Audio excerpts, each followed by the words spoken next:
안녕하십니까. 스탁과 스토리, 수다가 있는 수요일 김기수의 돌직구 타임 MTNW 김기수입니다.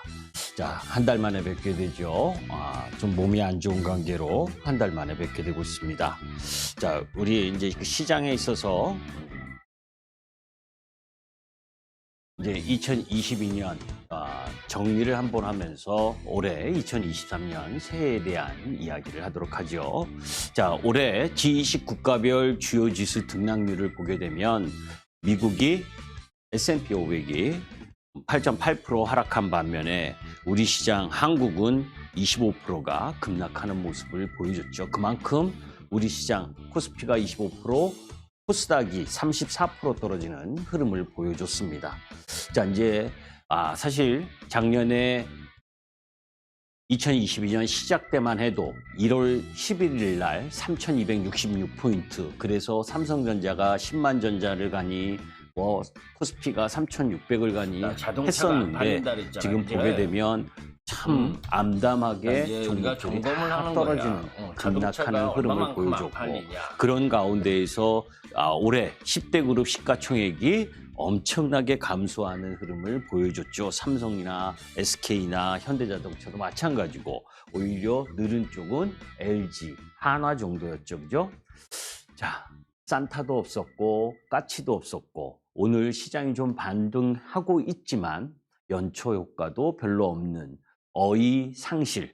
어이는 이 맷돌에 이 손잡이를 이야기를 하죠. 그죠?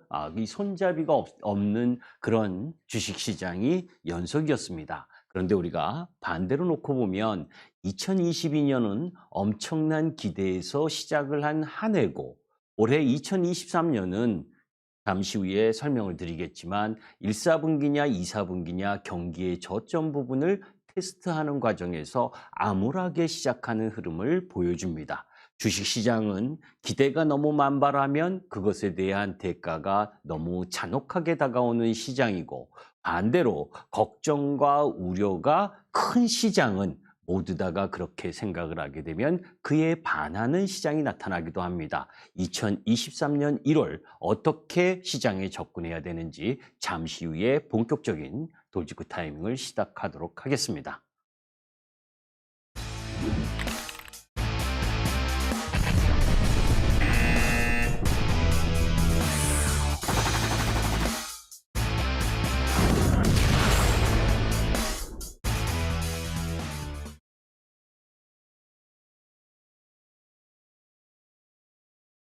자, 미 증시부터 이야기를 하도록 하죠. 미 증시, 우리가 이제 한 해를 시작을 하면 S&P 500이 어느 정도 움직일 거냐, 각 증권사마다 앞으로 이 지금의 지수대에서 20% 더 하락을 해야 된다. 또 반대로 강세론자, 도이체뱅크나 이런 쪽은 또 S&P 500을 4,500까지 높게 보는 부분도 있습니다. 우리가 지난 12월 FOMC 회의 때 파월 연준 의장이 5%대 기준금리를 오랜 기간 지속하겠다는 이야기를 이미 들었었죠. 그리고 나서는 사실 금리에 대한 기대감이 없는 상황 속에서 이 시장은 경기에 대한 우려를 가지고 움직이고 있습니다. 자, 그런데 우리가 이제 물가 상승 부분을 좀 지켜봐야 될 부분이 잠시 후에도 이야기를 하겠지만 1월 12일 날 미국의 12월 CPI가 발표가 되죠. 그런 가운데에서 유럽의 천연가스 가격이 작년에 380%, 약 400% 가까이 급등했다가 지금 현저하게 내려온 모습을 볼 수 있습니다. 또 미국 휘발유 가격도 90%가 넘게 급등을 했다가 이제 마이너스 때까지 내려왔어요. 그러니까 전쟁에 대해서 러시아, 우크라이나 전쟁이 작년 2월 24일 날 발발하면서 급등했었던 유가나 천연가스나 그리고 원재재 가격 대부분이 안정을 보이고 있다라고 하는 부분, 이제 이런 부분들이 일정 정도 금리에 대한 부분에 있어서는 나름 추가적인 경기, 추가적인 충격으로 다가올 부분은 다소 약화가 됐는데 경기에 대한 우려가 지금 진행되고 있는 거죠. 자, 그리고 가운데에서 중국 증시를 한번 보게 되면 중국 증시 자, 요 부분이 우리가 이제 중국이 리오프닝을 그죠? 리오프닝을 12월 달부터 갑작스럽게 하고 있죠. 사실은 예상으로 보게 되면 올해 3월 정도부터 시작할 거라고 봤는데 오히려 10월 달부터 완화적인 조치를 보여주고 있는 모습입니다. 자, 중국 리오프닝과 관련돼서 보게 되면 방역을 강화했었던 2020년, 그죠? 그런데 지금은 이제 방역을 완화하고 있는 부분인데 코로나 확산, 하루에 수천만 명이 확산에 걸리고 그런 부분들이 이동에 제한을 가져오면서 경기 부분에 있어서 부담이라고 하는 부분을 일정 정도 갖고 오고 있는 모습이죠. 자, 여하튼 우리도 경험했지 않습니까? 그죠? 위드 코로나를 진행을 하면서 몇십만 명의 일일 확진자가 진행되고 병상이 부족하고 화장터가 부족한 부분, 그거 중국도 똑같이 겪어야 될 수순이죠. 그래서 집단 면역이 일정 정도 형성되고, 그게 이제 가장 큰 부분이 이번 우리나라 구정이죠. 중국의 춘절 그 이후가 지나게 되면 정점, 피크아웃 이후에 나름대로 경기의 흐름 부분이 나아질 가능성, 이런 부분들, 그런 가운데에서 중국 경기의 향방은 결국 코로나의 피크아웃이 언제 나오느냐 하는 부분들로 알 수가 있는 거고, 다만 이제 지난 11월 달에도 여러분들께 말씀을 드렸지만 중국이 사실 준비가 되지 않은 상태, 노년층의 접종률이 현격히 떨어지는 가운데에서 준비되지 않은 상태에서 위드 코로나를 진행하다 보니까 애플 공장의 조업 일수 중단, 그리고 테슬라의 조업 일수 중단, 이런 불협화음들이 나타나고 있는 상황이 지금 중국에 놓여져 있는데, 이건 거쳐가야 될 흐름 부분, 그런 흐름 부분들을 넘기면 다소 나아질 수 있는 경기에 대한 기대감이 나타나게 되죠. 그래서 12월 달부터 중국의 위드 코로나 흐름 부분이 진행되면서 중국의 PMI도 안 좋게 나오는 건 당연한 흐름이라는 걸 여러분들이 이해하셨으면 좋겠습니다. 자, 그런 가운데에서 2022년에 외국인 투자들이 우리 신흥 국가들의 투자를 어떻게 했느냐를 보게 되면 대만, 그죠? 대만에 407억 달러를 순매도를 했고, 그리고 인도 178억 달러, 한국 87억 달러를 순매도를 했습니다. 수능국 중에서는 중국만 131억 불을 순매수하는 흐름을 보여줬죠. 사실은 그죠? 중간 부분에 있어서 차이나 런이 발생했을 때도 있었죠. 그죠? 차이나 런이 10월과 11월에 차이나 런이 발생을 했었는데 그 이후 중국이 위드 코로나를 진행을 하면서 오히려 연말 부분에 있어서는 중국 경기 회복 기대감, 이 부분이 작동을 하면서 중국 쪽으로 외국인들의 매수세가 쏠리는 상황, 그런 흐름이기 때문에 우리 시장이나 대만이나 이 주요국 부분, 중국을 제외한, 홍콩을 제외한 국가 부분에 있어서는 연말과 연초가 별 볼 일 없는 시장 흐름을 보여줬고, 또 여러분들이 아시다시피 20배당락 근처 부분에 있어서 며칠 남겨두지도 않고 이제 대주주 요건과 관련된 과세 부분을 나름 30억에서 50억을 예상을 했는데 10억으로, 그러면서 개인들이 배당 이전에 일주일 동안 3조 5천억을 매도했고, 그것을 기관, 금융투자가 매수를 했다가 연초 배당락 이후부터 계속해서 쏟아내는 흐름 부분, 이게 매년 반복되는 우리나라만이 갖고 있는 이런 불합리한 주식시장이 언제까지 이어져야 될지 안타깝고, 그렇게 개인들의 과세를 해야 되는 그런 법률을 며칠 안에 결정하는 이 비합리적인 이런 구태의연한 정치권의 흐름 부분도 정말 개탄스럽기 짝이 없습니다. 자, 그런 가운데에서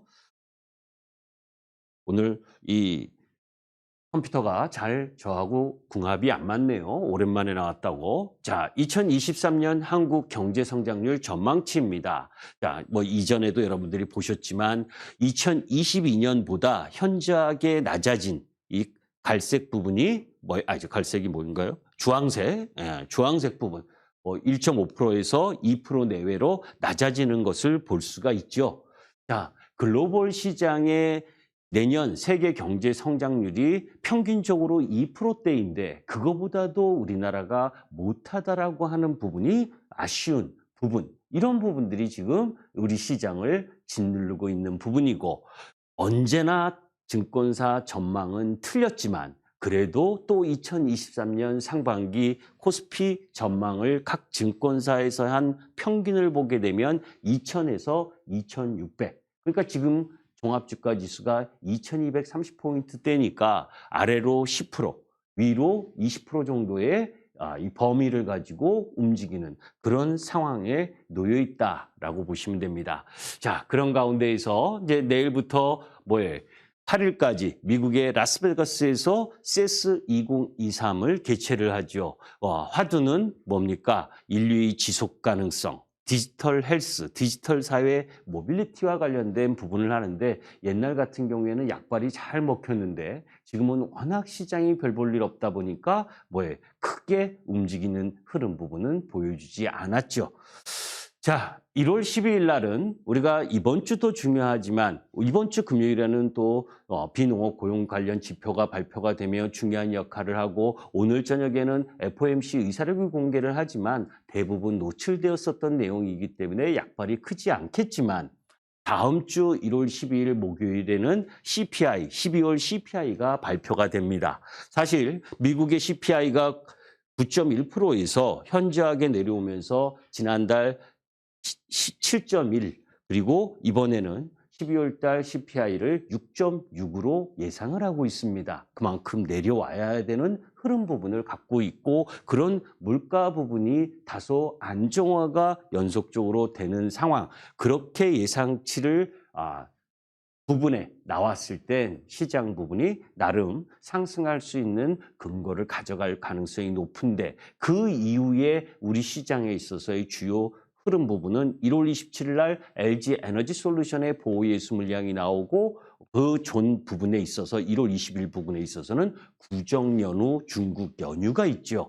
그러니까 이런 시기적 일정상의 흐름으로 보게 되면 우리 시장 다음 주까지는 제한적인 박스권 움직임의 연속일 가능성이 높다라는 쪽에 의식을 하고 접근을 하셔야지 지금 상승한다고 막 쫓아가고 하는 흐름 부분으로 접근을 하면 안 된다. 그리고 4, 4분기 실적 부분이 안 좋다라고 하는 건 일정 부분 여러분들도 알고 있는 상황이고 다만 그러한 부분들이 주가에 일정 정도 반영되어 있다라고 하는 부분들도 이해하시면서 접근할 필요가 있는 거죠. 자, 2022년에 되돌아서 다시 한번 또 살펴보게 되면 무역 적자가 사상 최대 약 60조에 육박을 했습니다. 그죠? 472억 달러. 그러니까 사실은 6월부터 7, 8, 9, 10, 11, 12월까지 계속해서 무역수지 적자가 진행됐죠. 몇 번에 걸쳐서 제가 이 수출 흐름, 수출입과 관련된 부분을 매달 이야기를 하고 있는데 그 속에서 이제 나름 긍정적인 흐름이라고 본다면 우리나라는 원유나 원자재 수입이 높은데 비중을 많이 차지하는데 그나마 유가가 급락을 하고 원자재 천연가스 이런 부분들이 하락을 하면서 이 무역수지 적자의 규모가 다소 줄어들었다는 거. 그 정도의 부분이 위안 정도고, 그죠? 최대 교역국 중 하나인 중국의 대중국 수출액이 계속해서 6월 달부터 내려왔었던 부분. 그게 제로 코로나의 영향이 크잖아요. 그러니까 이번에 중국이 위드 코로나를 진행을 하면서 확산세 정점 이후가 지나면 대중국과 관련된 교육 부분에서 나아질 수 있는 실마리를 가져갈 수 있겠죠. 이제 그런 기대감, 그래서 1, 4분기 실적 발표 전후가 시장의 저점일 가능성이 높은 위치에 있다라고 보되 지금은 서두르지 말고 비추세 구간에서의 섹터 로테이션, 제가 작년 연말 11월 달에도 여러분께 말씀드린 것처럼 시장은 심폐소생 흐름을 보여주고 있다. 주구장창 내려오다가 어느 날 오늘처럼 반도체 섹터가 한번 급등하는 형태의 움직임처럼 그죠? 질질질 흐르다가 한 번씩 장대 양봉 내주는 그런 부분들이 지속되면서 이제 사람을 피곤하고 지치게 하는 과정들이 나타나고 있다는 겁니다. 자, 12월 품목별 국가별 수출 흐름을 한번 살펴보게 되면 품목별로 봤을 때 파란색이 11월, 그리고 회색이 12월입니다. 이 위쪽으로 놓여져 있는 게 그나마 나은 섹터 부분이겠죠. 자동차나 석유 제품, 그리고 2차 전지 쪽 라인은 11월보다 수출이 12월에 더 양호했었던 부분이고, IT 쪽 라인 부분들은 11월보다 12월이 조금씩 줄어들긴 했어도 그래도 아직도 안 좋은 흐름을 보여주고 있다. 이런 부분들이 여러분들이 염두에 둘 필요가 있고, 거기에 이제 수출 국가, 교육 국가의 흐름 부분으로 보게 되면 미국이나 인도, 특히 인도 쪽 부분의 수출 증가량이 큰 반면에 중국은 계속해서 11월에 이어서 안 좋은 모습을 보여주고 있죠. 자, 요거는 결과물입니다. 이 결과물이 아까 이야기한 수출 흐름 동향을 보면 이제 중국 1월까지는 이 현상이 지속될 가능성이 높겠죠. 그리고 나서 춘절 이후 중국의 흐름, 그 부분에서 전체 섹터가 다소 나아질 수 있는 흐름 부분을 갖는다라고 보시면 됩니다. 자, 그런 가운데에서 국내 경기적인 측면을 한번 살펴보게 되면 아까 말씀드린 것처럼 유가나 에너지 가격이 안정화되고 있기 때문에 우리나라 수출이, 그죠? 우리나라는 수출이 증가를 해야 주가가 올라가는 흐름이라고 보시면 돼요. 그런데 계속해서 무역 적자를 내는 흐름 부분을 보여줬기 때문에 시장이 이렇게 비싼 샀다 겁니다. 하면 그런데 고점이더니 그런 무역 수지 적자가 개선될 수 있는 15% 부분이 떨어지고 어느 정도 타이밍일 음봉이었죠, 것이냐라고 보면 후반기네. 어제도 유가가 4% 이런 급락하고 천연가스 그죠? 가격 아까 보셨지만 전쟁, 그죠? 레인보우 전쟁 발발하는 했던 그 준비를 하고 수준 있으면 부분까지 되는 거 아니에요? 지금 하락하고 있는 모습들, 이런 주요 원자재 가격들, 원유 이런 부분들이 파월 하락 연준을 부분은 결국 비롯해서 우리 연준 무역 위원들이 수지를 개선하는 그죠? 역할을 할 거고 2023년 올해 안 2월 꺾고 중 흐름으로 지네들의 가게 그 되면 생각을 무역 안 수지가 꺾고 다소 시장의 개선의 기대치를 방향 자꾸 낮추고 흐름으로 있는 중이야. 전개되면서 그죠? 2, 4분기 정도에서는 흑자로 전환될 가능성이 높다. 그죠? 그런 가운데에서 국내 IT 모멘텀, 오늘 사실 4분기 부분에 하이닉스가 얼마나 적자를 낼지 부담스러운데도 불구하고 오늘 7%대 강세를 보여줬죠. 그죠? 그러니까 적자가 날 거라는 건 이미 알고 있는 상황이라는 겁니다. 다만 그러한 상황 속에서 저점이 언제 나오느냐? 저점이 항상 어떤 섹터나 기업에 있어서의 저점 앞에서 주가의 선행성의 원리, 그래서 3개월이나 6개월 먼저 바닥을 찍게 되는 거거든요. 그러니까 그러한 부분들로 반도체를 바라본다면 아직 반도체 업황의 저점은 나오지 않았지만 이 1, 4분기 말이나 2, 4분기 초 이 정도에는 IT 저점이 나올 가능성이 높다. 그렇다면 지금 조금 더 내려갈 거를 염두에 두고 매도할 이유는 아닌 거죠. 다만 오늘처럼 상승하는 부분의 연속성을 기대하기에는 다소 무리가 있다는 건 조금 이따가 말씀을 드리도록 하겠습니다. 자, 정부가 그래서 오늘 조금 이따 말씀드릴 반도체와 세액공제와 관련된 부분, 사실 어제 나온 뉴스입니다. 그 이야기가 이렇게 빛을 발하는 건 무엇이냐면 지금 시장 전체적으로 보게 되면 외국인들이 특별한 수급이 없는 가운데 외국인들이 선물을 통해서 프로그램 매수, 거기에 개인들의 옵션과 연계된 흐름 부분에 등락만 펼쳐지는 비추세 구간이 진행되고 있는 부분이죠. 그렇기 때문에 정부가 어떤 정책과 방향, 흐름으로 갖고 가느냐 하는 부분을 잘 체크해서 접근을 해야 됩니다. 왜? 그게 국가에서 밀어줄 정책적 방향이고 흐름이기 때문에 반도체도 마찬가지고 2차 전지 그리고 자동차, 탄소복합재부터 시작을 해서 사실 각자 좋은 섹터, 좋은 종목들 이런 부분들에 대한 강조를 하고 있는 거죠. 이 3050이라고 하는 부분은 2030년까지 소부장 관련 기업들, 그러니까 특정 국가의 50% 50% 이상의 의존도를 갖고 있는 부분들을 낮추는 걸 목표로 한다는 거. 우리 19년에 일본하고 맞짱 뜰 때 이제 보셨었잖아요. 그죠? 나름의 국산화를 추진하기 위한 방법. 그런 흐름들을 하겠다라고 하는 부분입니다. 예, 사실 반도체나 디스플레이, 배터리 소재 중에서 그죠?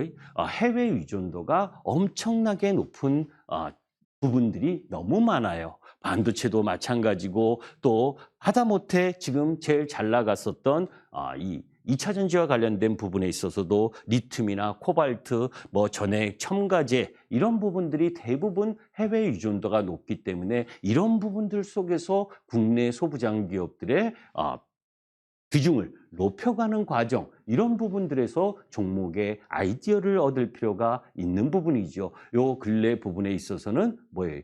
대주전자재료가 상대적으로 강했었던 흐름, 이런 부분들도 여러분들이 염두에 두어 볼 필요가 있고, 또 한국산업기술진흥원은 직영학 시대다라고 해서 2023년 10대 유망 산업을 선정을 했습니다. 여기 공통점은 이 세 개 부분을 자세히 보시라는 게 아니라 그 공통점의 큰 줄기 부분은 반도체의 국가 경쟁력을 강화하고 2차 전지 그린 배터리 산업에 있어서의 우월적인 기술력 확보, 그리고 친환경으로 가는 부분, 그리고 그 속에서 나름대로의 경쟁력을 갖추려고 하는 국가 정부 흐름 부분이 있다라고 하는 부분들. 그 속에서 뭐예요? 내가 선택하는 기업들이, 내가 선택한 종목이 글로벌 경쟁력을 갖고 있느냐 하는 부분들을 염두에 두고 접근해야 될 섹터 부분이다. 하나하나 자세하게 설명하면 너무 시간이 많이 걸리니까. 또 환경부가 녹색산업 수출 20조와 관련된 연내 100조를 하는 부분이죠. 이것도 큰 맥락에서는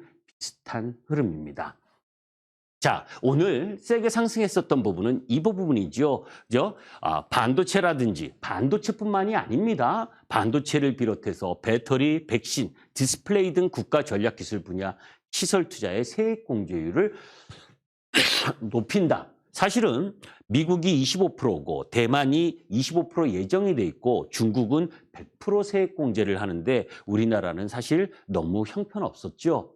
다만 왜 이 부분이 중요한데 국회 통과 여부가 관건입니다. 지금은 여소야대잖아요. 그죠? 민주당이 발목을 잡으면 이거 통과하기 어려운 잡음이 있다라고 하는 부분을 염두에 두고 접근을 하셔야죠. 그죠? 그러니까 연속성을 담보하기가 쉽지 않다는 이야기입니다. 자, 그리고 푸틴의 에너지 무기화, 지금 유럽이 이상기온으로 난리가 났죠. 그죠? 그래서 천연가스 가격이 급락을 하니까 뭐예요? 태양광이든 신재생 에너지의 주가가 안 좋은 겁니다. 이해되시죠? 섹터상 흐름으로 보게 되면 그런 흐름 부분들을 염두에 두고, 또 세계 1위 로봇 밀집도 노동혁명의 시대에 왔다. 어제 삼성전자가 레인보우 로보틱스를 투자했다라고 하는 부분, 이건 큰 관점에서 보셔야죠. 그죠? 레인보우 로보틱스를 투자했다. 그런데 내일 올라가면 단기 매도권입니다. 그죠? 눌림 보일 때 사야지 쫓아가서 매매하면 안 된다. 자, 마지막으로 테슬라가 어제 12% 급락을 했습니다. 여기에서 테슬라 때 하락의 이유 너무너무 많죠. 트위터를 인수하고, 그리고 중국 여러 가지가 있습니다. 시장 점유율이 하락을 하고 있고, 그런 가운데에서 이 자율주행과 관련된 FSD 악재도 나왔고, 그리고 상하이 공장을 연말과 연초에 조업을 중단한다. 그리고 신장 위구르 지역에서 부품 사용 의혹, 그죠? 인권과 관련된 부분, 거기다가 이제 예상치 50만 대 50% 성장을 예상을 했는데 40%밖에 성장을 하지 않았다라고 하는 이야기. 자, 그런데 실질적으로 테슬라의 시장 점유율이 내려가는데, 그죠? 할 얘기가 너무 많아요. 우리나라 양극재와 관련된 부분 너무 민감하게 반응할 필요가 아니다라는 걸 여러분들께 말씀드리도록 하겠습니다. 시간이 다 됐어요. 좀 자세하게 이야기를 해야 되는데, 자, MTN 밴드 김기수를 치시면, 그죠? M10 밴드를 검색하고 빔기술을 치시면 저와 만나실 수 있습니다. 비추세 구간에서의 섹타 로테이션과 관련된 부분을 이야기를 할 겁니다. 감사합니다. 김기수였습니다.